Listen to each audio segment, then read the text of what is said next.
You notice it in the mirror first. Not the face looking back, but the exhaustion behind the eyes. The kind that sleep doesn't fix. The kind that's been there since you were small. You're standing in your apartment at 2 a.m. unable to rest because your mind won't stop cataloging tomorrow's tasks, next week's problems, other people's needs that somehow became your responsibility. Maybe it's the fear that if you stop moving, everything will collapse. Maybe it's the guilt that whispers you're never doing enough. Or maybe it's just the cold mechanical weight of a life built entirely on duty, with no room left for desire. And without words, something ancient and tired stirs in your chest. If I don't hold it all together, who will?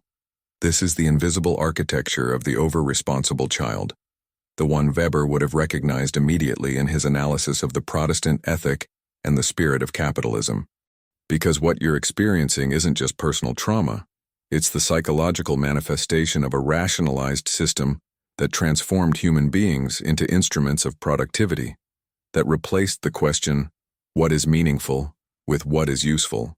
And if you grew up learning that your worth was measured by what you could produce, manage, or fix for others, then you didn't just inherit a family dynamic. You inherited the entire spiritual pathology of modernity itself. Weber spent his life studying how Western civilization moved from what he called value rationality, actions based on inherent meaning and moral conviction, to instrumental rationality, actions based solely on efficiency and measurable outcomes. He documented how this shift didn't just change economic systems, it fundamentally rewired human consciousness.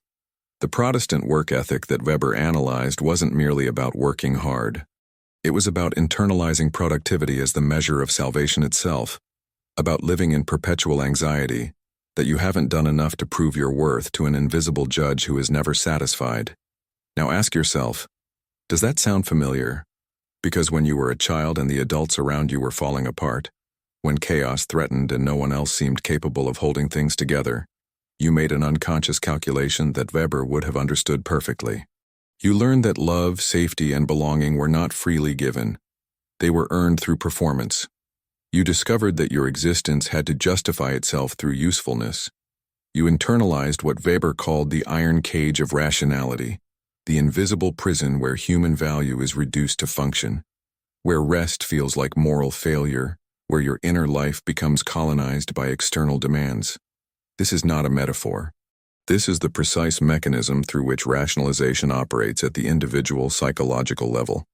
Weber warned that as societies become more bureaucratized and efficient, they produce human beings who can no longer access what he called value rationality, the ability to act based on what matters intrinsically, rather than what produces results.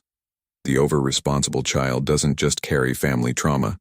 They carry the concentrated essence of what happens when instrumental rationality colonizes childhood itself, when a developing mind learns that being has no value, only doing. Let me show you how this operates. When you were young and took on responsibilities far beyond your years, you weren't consciously choosing martyrdom. You were solving a rational problem with the tools available to a child's mind. The problem was existential terror, the fear of abandonment, chaos, or annihilation. The tool was hyper-responsibility. You discovered that by becoming indispensable, by managing others' emotions, by anticipating needs before they were spoken, by sacrificing your own inner world to maintain external order, you could create the illusion of control in an uncontrollable situation. This is what psychologists call parentification, but Weber would have recognized it as something more sinister, the premature rationalization of childhood. Because here's what happened to you that most people never articulate clearly. Your childhood, which should have been the space for what Weber called enchantment, for play, wonder, irrational joy, and the development of your authentic self, was instead colonized by the demands of instrumental rationality. You learned to ask not what do I want, but what needs to be done. You learned to evaluate your own feelings not as valid experiences but as obstacles to efficiency. You learned that spontaneity was dangerous, that vulnerability was weakness, that your needs were burdens others couldn't bear. You became, in Weber's language, a functionary of family systems before you ever had the chance to become a person. And the truly devastating part is that the world rewarded you for this. Adults called you mature, responsible, wise beyond your years. Teachers praised your reliability. Other children's parents wished their kids were more like you. You received positive reinforcement for the very adaptation that was slowly killing your capacity for authentic life. This is the mechanism Weber identified in Protestant capitalism writ small. The system rewards the behaviors that serve its perpetuation while destroying the human qualities that resist commodification. Your precocious competence wasn't health. It was the visible symptom of invisible spiritual death. Now you're an adult, and you wonder why rest feels impossible, why you can't receive care without discomfort, why intimacy triggers anxiety rather than relief, why you're drawn to partners who need fixing, jobs that demand everything, friendships where you're always the therapist, never the patient, why success feels hollow and failure feels like annihilation, why you can track everyone else's needs with laser precision, but can barely identify your own. This isn't personality. This is the long-term psychological consequence of instrumental rationality installed in a nervous system before it was developmentally ready. Weber called this the disenchantment of the world, the process by which modernity strips life of inherent meaning and replaces it with mechanistic efficiency. But for the over-responsible child, disenchantment happens not at the civilizational level, but at the individual level, in the quiet death of wonder that occurs when a child learns their existence must be justified through utility. You didn't lose your childhood to simple neglect. You lost it to rationalization, to the colonization of your inner world by the logic of productivity, control, and instrumental value. Let me be specific about what this looks like in daily life. You probably can't watch a movie without also folding laundry or answering emails because single-focus rest feels irresponsible. You likely apologize for taking up space, for having needs, for existing in ways that aren't immediately useful to others. You probably feel guilty when you're sick because illness means you can't produce. You might struggle with hobbies that have no productive output, activities done purely for pleasure, feel almost painful because they serve no function. You may find it easier to work yourself into exhaustion than to ask for help because vulnerability feels like failure. You probably know everyone else's schedule, preferences, and problems better than your own because you were trained to make yourself useful by anticipating others' needs. These aren't random quirks. These are the specific behavioral manifestations of a psyche that has internalized instrumental rationality so completely that it can no longer distinguish between being and doing, between inherent worth and earned value. Weber would recognize this immediately. You are living inside the iron cage he described, but instead of steel bars, your prison is made of internalized obligations, hypervigilance, and the quiet terror that if you stop performing, you'll cease to matter. Now here is where Weber's analysis becomes both devastating and strangely liberating. Because Weber understood that once you see the cage, once you recognize instrumental rationality for what it is, you face a choice. Not an easy choice, but a real one. You can continue to live as though your worth must be earned through endless doing, or you can begin the painful process of reclaiming what he called value rationality, the ability to act based on what matters inherently rather than what produces measurable results. This is not about becoming less competent. It's about refusing to let competence colonize your entire existence. Weber was under no illusions about how difficult this would be. He knew that once instrumental rationality becomes the default mode of consciousness, returning to authentic value-based living requires confronting everything the system taught you to suppress. Your needs, your desires, your right to exist without justification, your capacity for spontaneous joy that serves no purpose. The challenge isn't learning new skills. The challenge is unlearning the conviction that your humanity requires constant demonstration through usefulness. But here Weber also offers us something crucial. He observed that throughout history, individuals who resisted total rationalization maintained what he called spheres of value, protected spaces where instrumental logic was not permitted to enter. For religious communities, this was sacred ritual. For artists, this was creative practice. For you, this means consciously creating spaces in your life where productivity is not the measure of worth, where you practice being without doing, where your existence is enough simply because you are alive. This is harder than it sounds, because instrumental rationality doesn't respect boundaries. It colonizes everything if you let it. which means reclaiming value rationality requires active resistance, daily practice, conscious choice. It means learning to say I don't want to, without justifying why. It means resting not because you've earned it, but because you're human, and humans need rest. It means pursuing activities that serve no function, except that they make you feel alive. It means tolerating the discomfort of being cared for without immediately reciprocating. It means sitting with the anxiety that arises when you're not producing anything. Let me tell you what Weber observed about individuals who successfully made this transition, though he wrote about them in the context of religious charisma and prophetic authority. He noticed that those who broke free from purely instrumental existence often went through what he called a breakthrough moment, not a gradual evolution, but a rupture where the old way of being became suddenly intolerable. For some, it was illness that forced rest. For others, it was breakdown, burnout, or crisis that shattered the illusion that they could maintain the performance indefinitely. For still others, it was encountering someone who saw their worth apart from their usefulness, which created a cognitive dissonance so profound it couldn't be ignored. The question is whether you'll wait for crisis to force the rupture, or whether you'll choose it consciously. Because make no mistake, continuing to live as though your worth must be earned through endless responsibility is not sustainable. The body keeps score. The psyche has limits. Eventually, something breaks. The only question is whether that breaking opens you to transformation or simply shatters you further. Now I want to address something that might be stirring in you as you read this. The voice that says, "But people depend on me. If I stop being responsible, everything will fall apart." This voice is real and it's worth taking seriously. But here's what Weber would want you to understand. The belief that everything depends on you is not humility. It's the arrogance of instrumental rationality disguised as virtue. It assumes that you are the only competent actor, that others cannot manage without your intervention, that the world will collapse if you stop holding it together. This belief serves the rationalized system perfectly because it keeps you trapped in the role of functionary while convincing you that your imprisonment is noble. The truth is harder and more liberating. Most of what you think is essential is not. Most of what you believe people need from you they would survive without. Most of the problems you solve would either resolve themselves or force others to develop their own competence. Your hyper-responsibility often prevents others from growing because you've made yourself so indispensable that they've never had to learn self-sufficiency. Weber would call this the paradox of rationalized helping.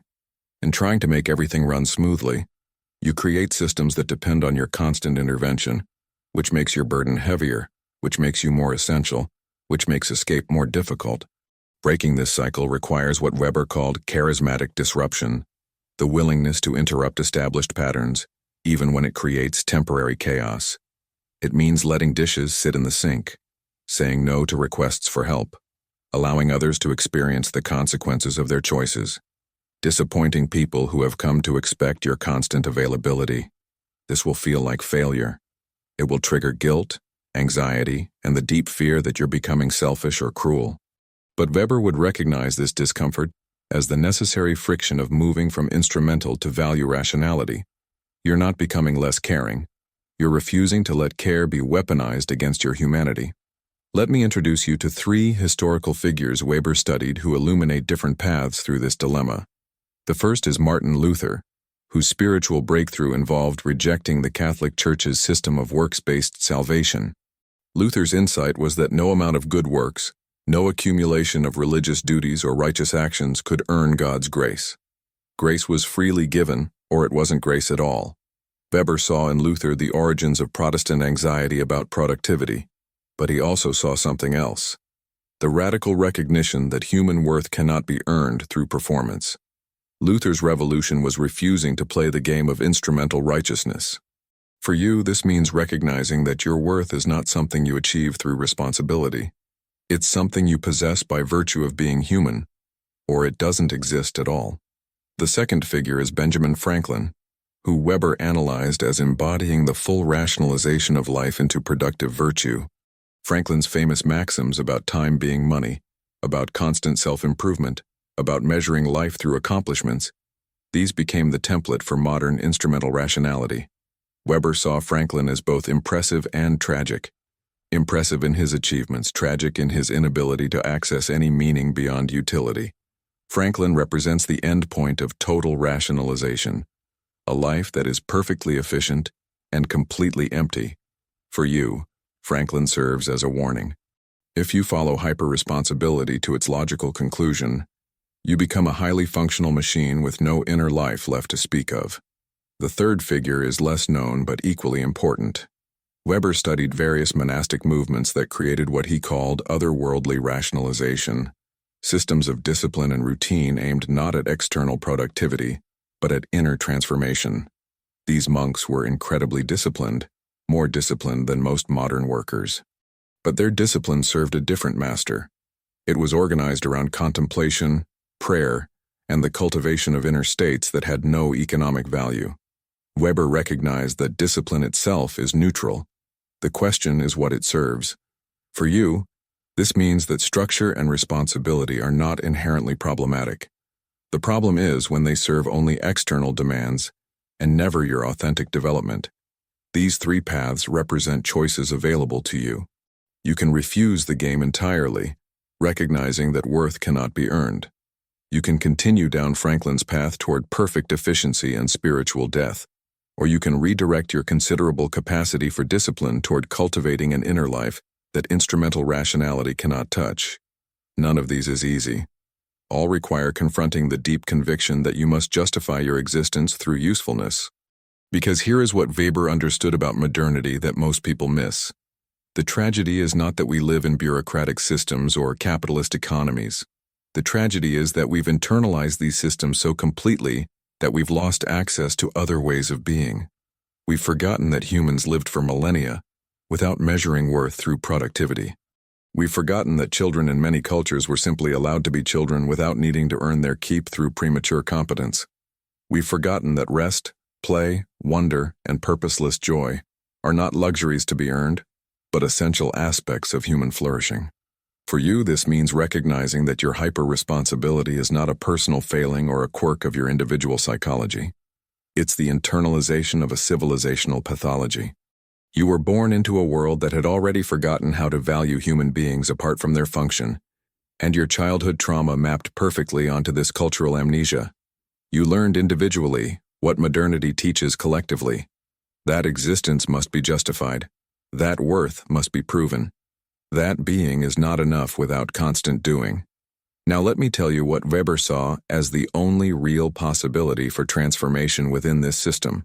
He called it the ethics of responsibility, paired with the ethics of ultimate ends.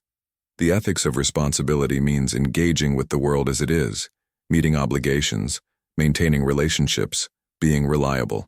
The ethics of ultimate ends means refusing to let pragmatic concerns completely determine your values, maintaining loyalty to ideals and principles that transcend mere functionality. For you, this means learning to be simultaneously responsible and free, competent without being enslaved to competence, reliable without being everyone's salvation. This requires what Weber called tragic knowledge, the recognition that you cannot fully reconcile these demands. There will always be tension between what the world asks of you and what your soul requires. There will always be moments when you must choose between others' needs and your own integrity. There will always be guilt, no matter which path you choose. But tragic knowledge is not despair. It's the mature recognition that life is not a problem to be solved, but a tension to be navigated. You don't escape the cage by pretending it doesn't exist, or by perfectly managing your way out. You escape by accepting that the cage is real and choosing, despite everything, to cultivate something within yourself that refuses to be caged. Let me be specific about what this looks like practically. It means establishing what Weber would call sacred boundaries, aspects of your life that are protected from instrumental logic. Maybe it's one morning per week where you have no agenda, no productivity, nothing to accomplish.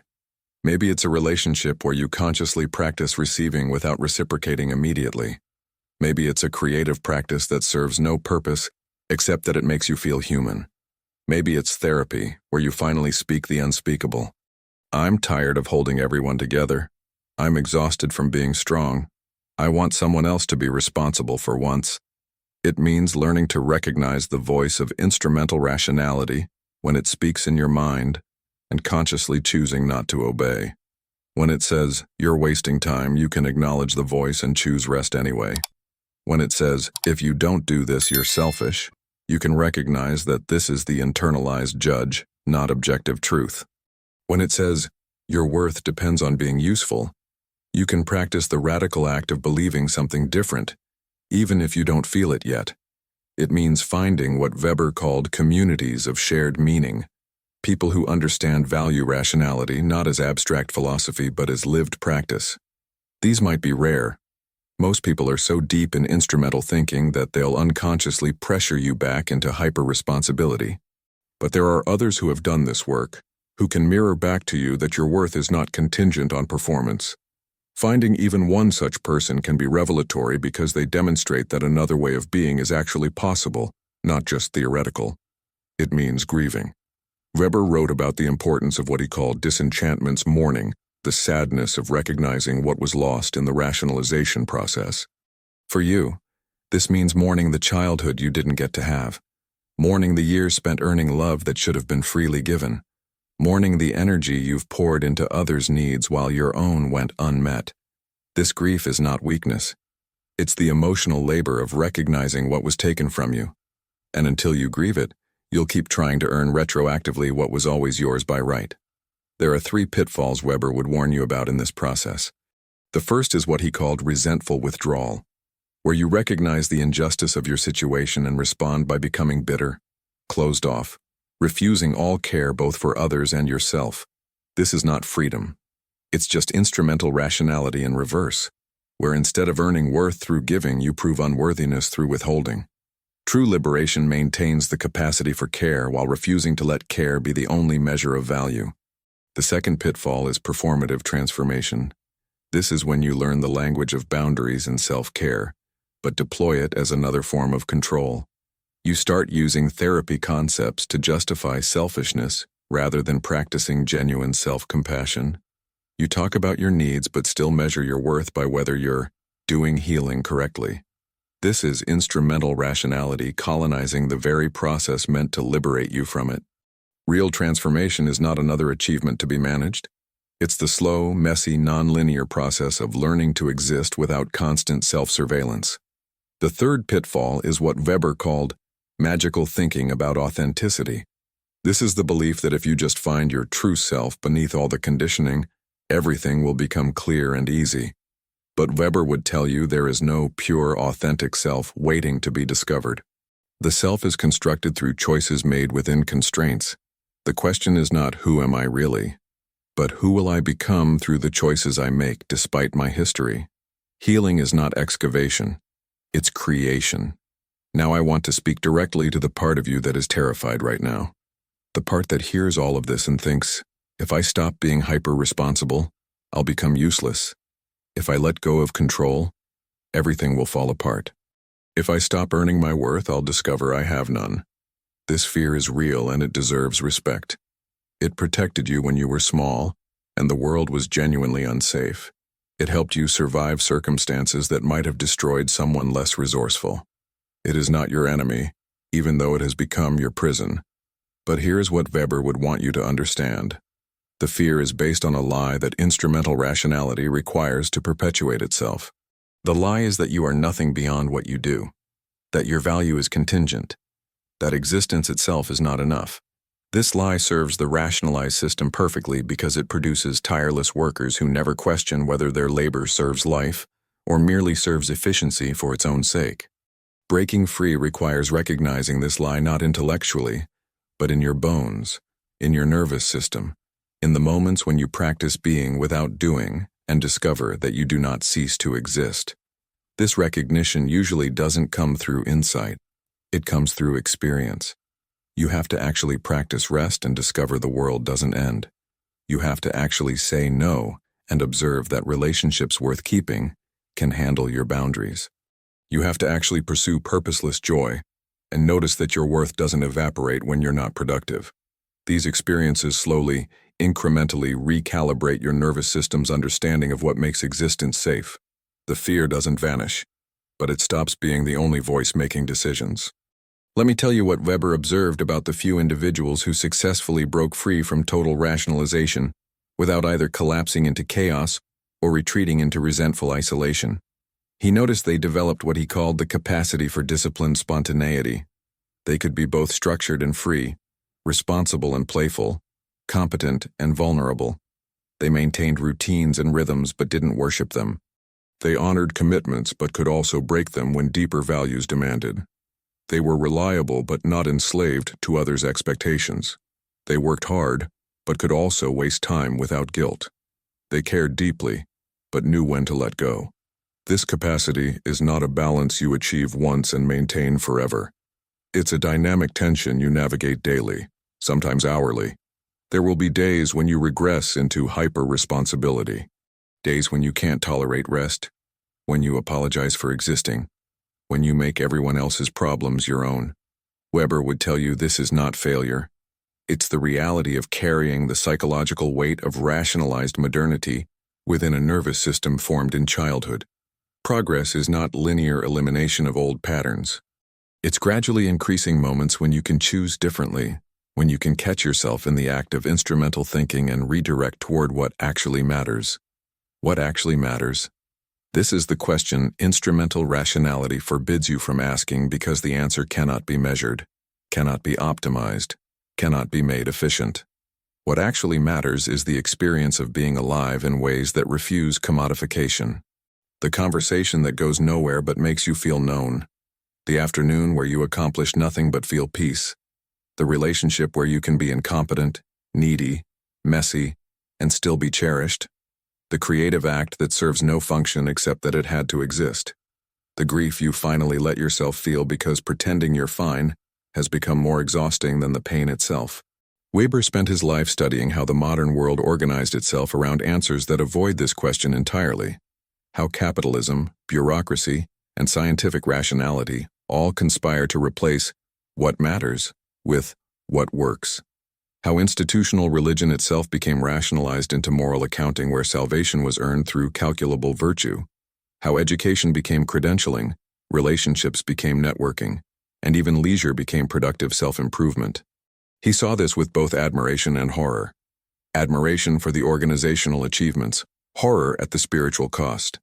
For you, the cost has been your childhood, your spontaneity, your ability to trust that you deserve care without earning it.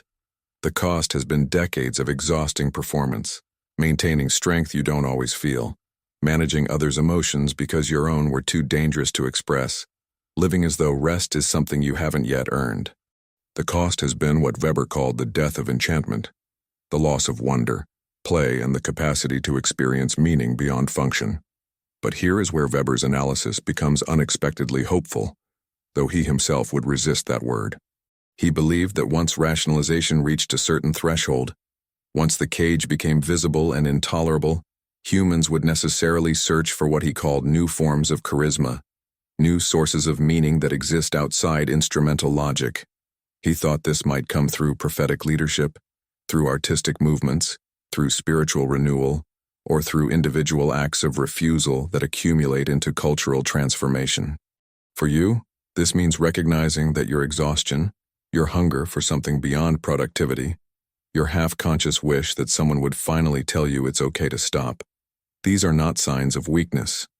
They are signs that your psyche is searching for re-enchantment, for a way of being that honors your humanity, rather than reducing it to function. The system that produced your hyper-responsibility is unsustainable. It always was. Your breaking is not personal failure. It's your organism's intelligent response to participating in something inhuman.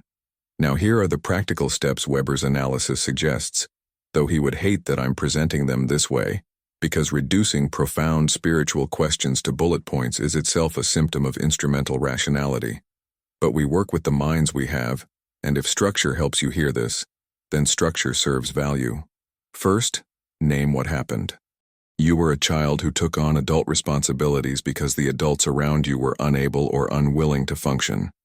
This was not your fault. It was not your choice. It was not evidence of your special strength. It was adaptation to circumstances no child should face.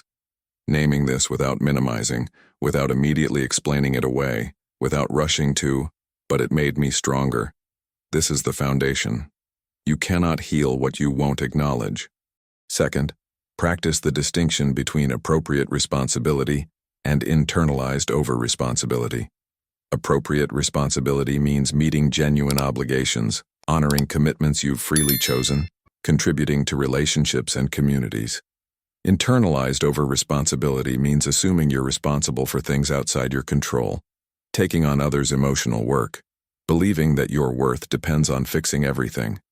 Learning to feel the difference requires slowing down enough to ask before each obligation, is this actually mine to carry, or am I carrying it because I believe my worth depends on it? Third, create what Weber would call protected spaces, where instrumental rationality is explicitly forbidden. This is harder than it sounds because the voice of productivity is internalized. You need external structure to support the internal shift. This might mean therapy where you practice receiving care, a weekly Sabbath where you produce nothing, a friendship where you consciously practice being vulnerable without immediately reciprocating, a creative practice that serves no purpose. These spaces must be consciously maintained because everything in your conditioning will try to colonize them. Fourth, find your people. Not everyone will understand this work. Most people are unconsciously invested in instrumental rationality and will subtly or overtly punish you for refusing it. They'll call you selfish when you set boundaries. They'll tell you you've changed when you stop managing their emotions. They'll miss the version of you who was always available, always strong, always useful. Let them miss it. Your liberation cannot depend on their approval. Find the rare others who value you beyond what you can do for them. Fifth, grieve. This is not optional. You lost something that cannot be recovered. You lost the experience of being a child whose only job was to grow, learn, play, and be loved. You lost years to anxious hypervigilance. You lost relationships to performative strength. You lost parts of yourself to the machinery of other people's dysfunction. This grief has nowhere to go except through you. It will come in waves. It will feel like weakness. It's not. It's the price of waking up. Sixth, practice what Weber called tragic participation. You cannot completely escape instrumental rationality. You live in modernity. You have bills, obligations, relationships that require maintenance. The goal is not to become irresponsible or to pretend you can opt out of all systems. The goal is to engage with necessary structures while maintaining spaces they cannot colonize. To be competent without being enslaved to competence. To meet obligations without believing they define your worth. To participate in the world while refusing to let the world own your soul. And finally, seventh, accept that this work is never finished.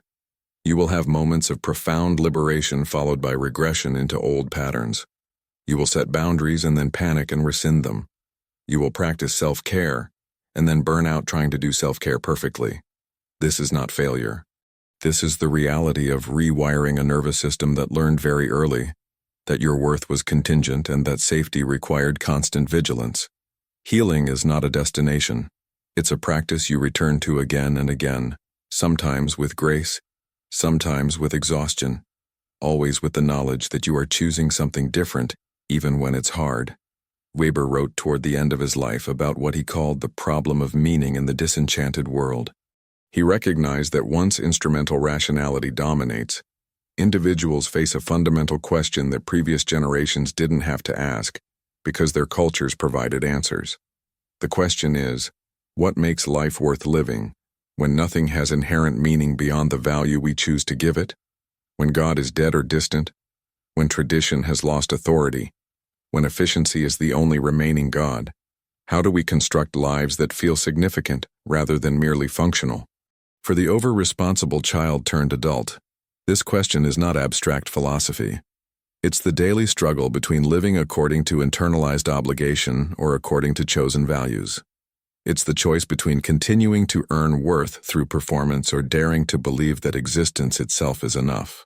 It's the decision between maintaining the exhausting strength that keeps everything together, or finally admitting you're human and you need rest, care, and relationships where you don't have to be the competent one.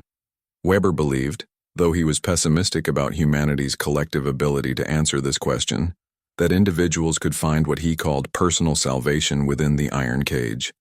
Not salvation through escape, Because escape is impossible. Salvation through conscious choice. Through deciding what will matter to you even when nothing objectively matters. Through creating pockets of meaning that resist commodification. Through refusing to let efficiency be the only measure of a life well lived. This is your work now. Not to fix yourself because you're not broken. Not to optimize your healing, because that just reinstalls instrumental rationality in a new domain. But to slowly, stubbornly, imperfectly practice being a person whose worth is not contingent on what you produce, manage, or sacrifice. To believe, even when it feels impossible, that you deserved love and safety without earning them, that you still deserve them now. That rest is not something you achieve through exhaustion, but something you choose because you're human. The world needs your competence, yes, but it needs your humanity more, your exhaustion more, your inability to hold everything together more, your admission that you're struggling more, your example of what it looks like to refuse the lie that worth must be earned. Because every time you rest without justifying it, every time you say no without apologizing, every time you receive care without immediately reciprocating, you're not just healing yourself. You're participating in what Weber called the re-enchantment that modernity desperately needs but cannot produce through rational means. You were never supposed to carry this much. The adults who should have protected you failed. The system that should have valued your humanity reduced you to function. The world that should have let you be a child forced you to become a small adult. None of this was your fault. All of it shaped you. And now you face the choice that Weber believed defined authentic human existence in modernity. Will you continue to live as though your worth must be proven? Or will you begin, however imperfectly, to practice the radical act of being enough? There is no one coming to give you permission. No authority will tell you it's finally okay to rest. No achievement will be sufficient to earn the care you needed decades ago. The permission must come from you. The care must begin with you. The belief that you matter beyond what you do must be chosen by you. Again and again, in small moments when everything in your conditioning screams that you're being selfish, irresponsible, weak. You are not weak. You're tired. You're not selfish. You're finally considering your own needs. You're not irresponsible. You're refusing to be responsible for things that were never yours to carry. And in a world organized around productivity at the expense of humanity, choosing to be human is the most radical act available. This is not the end of the story. It's not even the middle. It's the beginning of recognizing that there was a story at all, that what you thought was just your personality was actually an adaptation, that what felt like strength was also a cage, that what saved you then is slowly killing you now. The real work begins when you see this clearly, when you can no longer pretend that being strong and responsible and useful is the same as being alive. Weber spent his life documenting how modernity killed enchantment, how rationalization destroyed meaning, how efficiency became the only god we worship. But he also believed quietly that individuals could reclaim spaces the system couldn't reach. Your inner life, your capacity for chosen relationships, your moments of purposeless joy, your defiant rest in a world that demands productivity. These are the spaces where re-enchantment begins. So rest now. Not because you've earned it, not because you've finally done enough, but because you're human and humans need rest. Because existence itself is enough. Because the child you were deserved care they never received, and you can finally give it to them now. And if you're ready to continue this journey of reclaiming your humanity from the machinery of over-responsibility, if you want to go deeper into how Weber's insights about rationalization help explain why rest feels dangerous and why your worth feels conditional, then I encourage you to check out my video on Weber's concept of the iron cage, where I reveal how the same forces that shaped your childhood are still operating in every area of your adult life, and more importantly, how to recognize when you're being controlled by instrumental logic versus acting from genuine values. Because instrumental rationality may organize the world, but it doesn't have to organize your soul. That understanding changes everything. See you in the next awakening. And remember, your worth was never something you needed to earn. The lie is exhausting because truth always is easier to carry than fiction. You can put down the burden now. You were always enough.